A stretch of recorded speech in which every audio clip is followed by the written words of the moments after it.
প্রভু চলে গিয়েছে, দাসরা কিন্তু এখনো যায় নাই।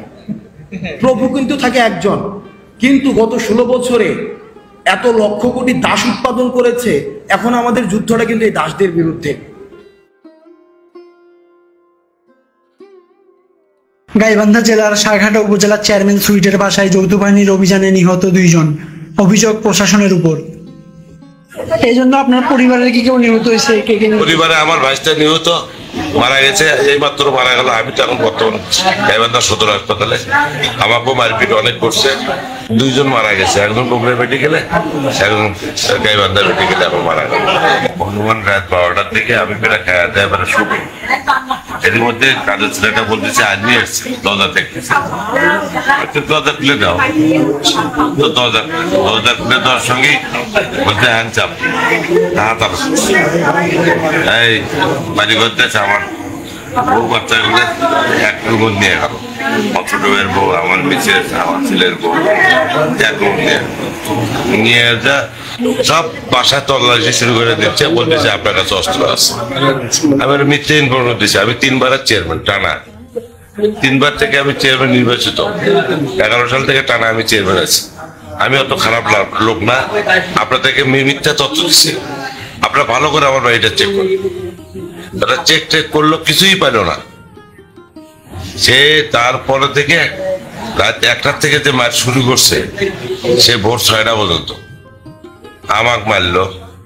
আমার ভাইস্তাটা প্রাইমারি চাকরি করে না, ও মারলো। আমার কাজের ছেলে বাড়ি থেকে তুলে নিয়ে এসছে, আমার ভাইস্তা বিস্তার থেকে তুলে নিয়ে এসছে। তারপরে বাজারের মধ্যে এক ছেলে পলাশটা অকটায় এনে এসছে। আমার গাড়ি চালালে লোক যাবে ওই বাড়িতে, ওই ফিট অকটায় এনে এসছে। অমানবিক বাইর ছবিগুলো তো। তারপরে আমরা তো সকালবেলা তো অনেক মার দেয়। আমার রাত 4টার সময় প্রায় আমাকে পুলিশ এবং আর্মি যা বললো যে এখনো তো কিছুই পাইলাম না, এখন আপনার জিম্মায় দেবো এই 4 জনকে।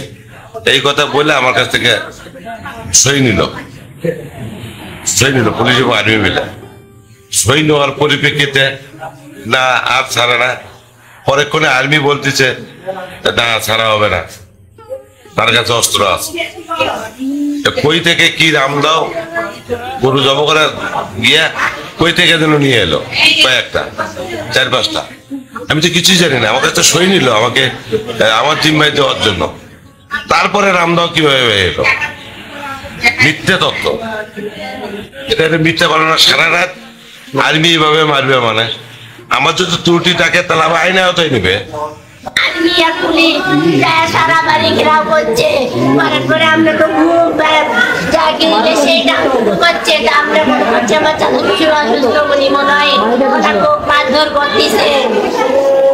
ওই জন্য আমরা দরজা খুলছি। দরজা খোলার পরে দেখি প্রশাসনের লোক যে আপনারা গেট খোলেন, আপনাদের কিচ্ছু করবো না।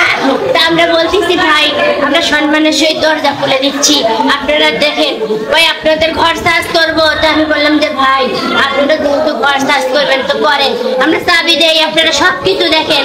ভাই আপনাদের ঘরে অস্ত্র আছে? তা আমি বললাম যে ভাই কোনো অস্ত্র নাই ভাই।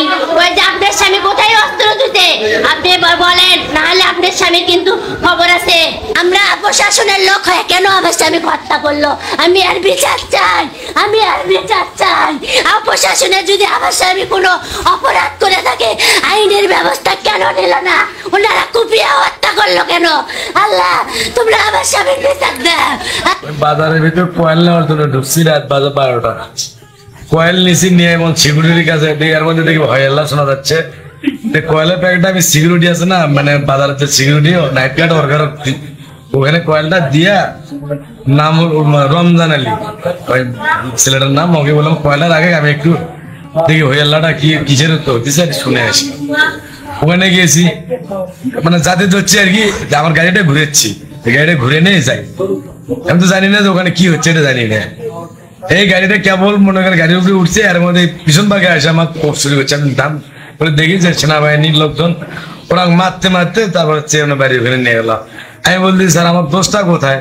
ওই কয়েল কিনছে আপনারা দেখেন যে সিকিউরিটি নাইট গার্ড এর কাছে কয়েল আমি দিয়ে আপনার ওখানে যাচ্ছিলাম। কি হয়েছে চিল্লাচিল্লি করে? আমার অফারটা দেখেন, ওনাকে অফারটা ওর পরে কথা। এই যে 5 মিনিট রেস্ট দেয়, 5 মিনিট কোয়া পানি খেতে চাই ভাই, পানিও দিচ্ছে না। একটু মুখরিত করে মনে হয় যে মুখরিত করে বলে যেন পানি দেয়, এরকম করে পানি দিচ্ছে। আপনার কে হন চেয়ারম্যান?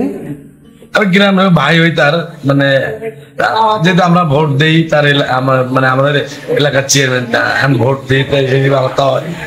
তো তবে আমার বড় বোনের বিয়ে দিছে ওনার একটা আলাদা ভাই দিয়া।